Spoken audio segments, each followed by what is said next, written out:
Dinamika situasi Kamtibmas dalam negeri secara agregat dalam kurun waktu 1 tahun terakhir masih menempatkan fungsi Sabara Polri sebagai garda terdepan menjaga keamanan pada ranah potensi gangguan. Sifat khas preventif dari Sabara Polri yang mengakar sebagai etalase performa Polri secara langsung turut mewarnai sejarah perjuangan NKRI dari zaman revolusi kemerdekaan hingga awal era reformasi dan sampai saat ini. Eksistensinya tidak terbantahkan. Namun perjalanan sejarah Sabara ternyata masih menyisakan sebuah ironi, yaitu tidak semua insan Polri mengetahui dengan pasti kapan pertama kali Sabara Polri terbentuk. Bahkan hingga saat ini tidak pernah ada hari peringatan kelahiran Sabara Polri.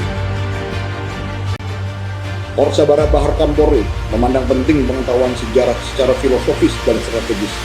Maka untuk merespon hal tersebut, pada tahun 2022, Kakor Sabara Polri menginisiasi pembentukan tim yang bertugas melacak dan menelusuri kembali sejarah kelahiran Sabara Polri. Langkah selanjutnya adalah melacak keberadaan saksi sejarah yang masih hidup yang berdasarkan berbagai keterangan dari jaringan di wilayah. Maka diketahui ada seorang veteran Polri bernama Kislan Abdul Rojak.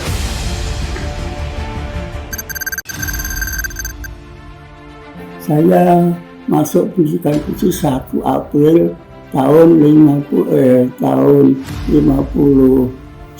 kemudian lulus tanggal 1 April tahun 1952 di PPUK Porong, Sidoarjo, Jawa Timur. Kemudian 1 tahun di sana, dan setelah itu lalu saya didirikan di kantor Polsek 6 Tanjung Perak. Seingat Bapak itu perintis Sabara itu lahirnya kapan, Pak? Kalau ingatan saya dan sepengetahuan saya itu tanggal 11 Maret tahun 1952. Pendidik ini dulu dididik di Sambonga. Saya dari pendidikan Porong tugas di Seksi 6 Tanjung Perak sampai dengan April 78 itu saya MPP 2 tahun. Kemudian lalu tahun 80 saya pensiun.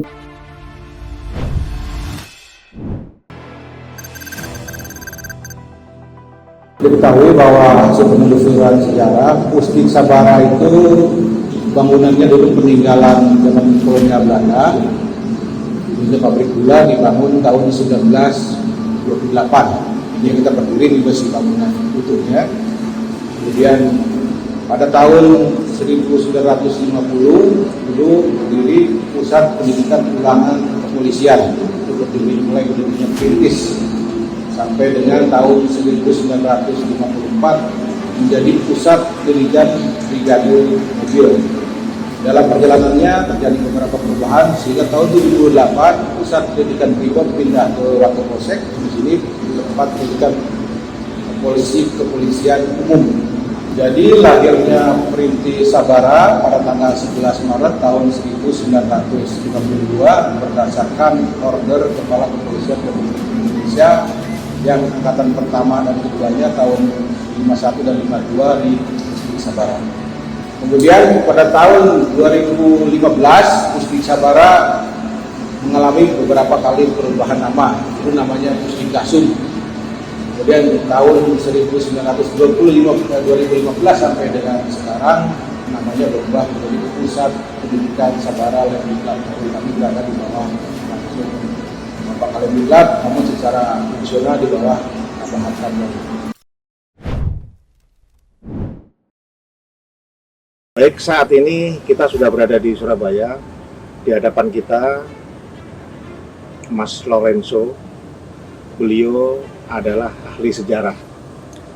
Beliau yang membuat sejarah-sejarah Polwan, kemudian sejarah Brimob, sejarah SDM, sejarah Airut. Nah, saat ini beliau juga akan memberikan atau membantu memberikan masukan pemikiran dari beliau terkait dengan sejarah Sabara. Untuk itu, kita akan berbincang-bincang dengan Mas Lorenzo.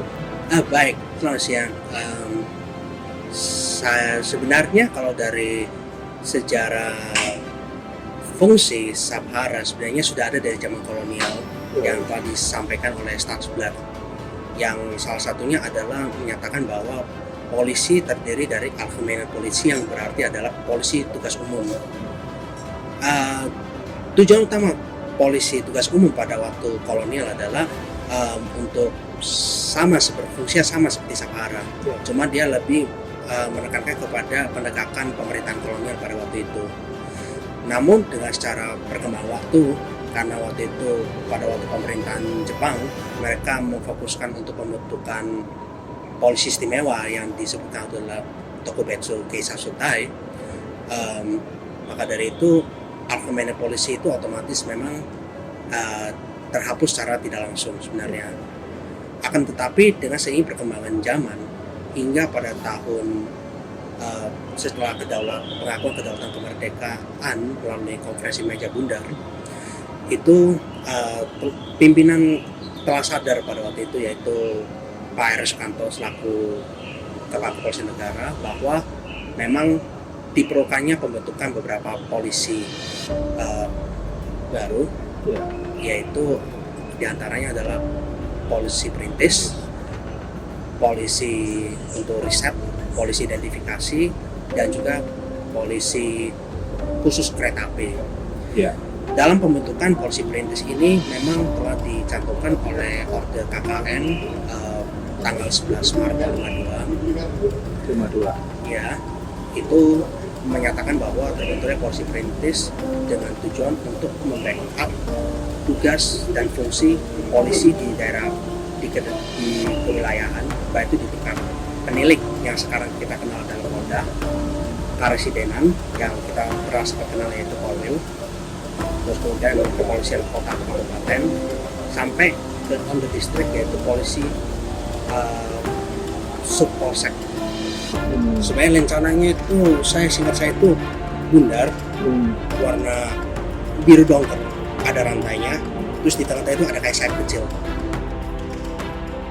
Kesimpulan singkat dari penelusuran sejarah kelahiran Sabara Polri yang telah dilakukan oleh tim dari Korps Sabara adalah bahwa dari keterangan saksi sejarah yang masih hidup, literatur, dokumen, konten pustaka, dan keterangan ahli mengkonfirmasi kelahiran Sabara Polri adalah pada tanggal 11 Maret 1952.